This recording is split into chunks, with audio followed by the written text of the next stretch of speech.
мое занятие творчеством на 95% благодаря моему дедушке.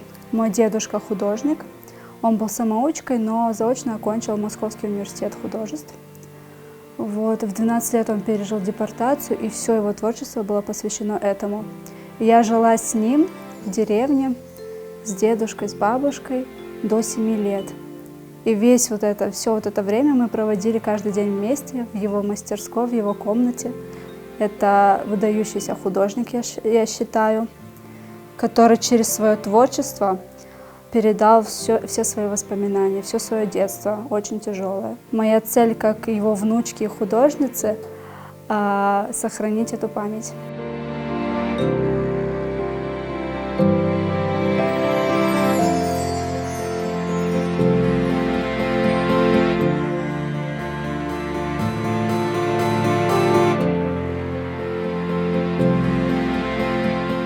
Эпоксидная смола как материал очень универсален, потому что из него можно сделать и картины, и часы, и предметы интерьера. То есть на каком-то этапе эпоксидная смола при застывании, она принимает такой, знаете, вид пластилина. То есть ты из него можешь даже сделать какую-то форму.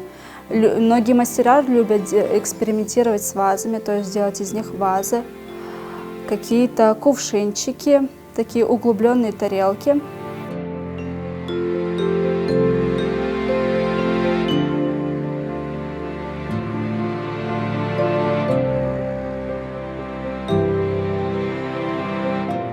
Сложность – это вложиться вот в эти сроки, которые тебе даны именно материалом. То есть у него рабочее время – это 30-40 минут, и ты за это время должен успеть все.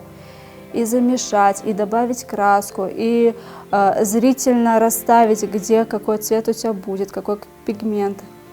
Вот, успеть это все залить. То есть в процессе даже потом что-то происходит не по плану, ты должен это исправить. И все это ты должен уложить вот в эти рабочие 30 минут.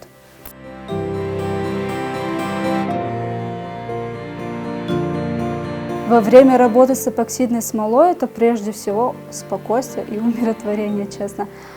Потому что это такой процесс, очень такой тонкий.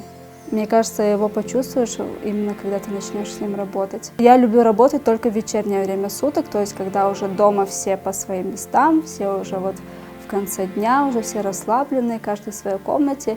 И тут я иду в свой уголочек и принимаюсь за работу. Для меня самое главное правило – это не жалеть материала. То есть наливать побольше эпоксидной смолы, пускай ее потом останется лишнее. И залить можно в кристаллы или в какую-нибудь другую небольшую форму. Но главное, чтобы изделие получилось. В эпоксидную смолу я добавляю разные краски. Это бывают жидкие пигменты, сухие. На данный момент я люблю добавлять вот такие вот сухие пигменты перламутровые, они дают очень красивый эффект. Вот. Но очень важно размешивать где-то от 3 минут, чтобы не было никаких комков, которые потом всплывают. И получился однородный цвет. Все, мы размешали и уже можем заливать форму. Обычно, чтобы украсить изделие, используют разные наполнители. Это камни, сухоцветы, стекло. Я очень люблю использовать именно стекло, потому что оно создает такой эффект мерцания, кристаллический эффект также, и добавляет работе такой благородности. Когда у меня есть цель залить часы, предварительно я еще заливаю такие кристаллические молды. И вот теперь достаю эти кристаллики и добавляю также в часы, как декор.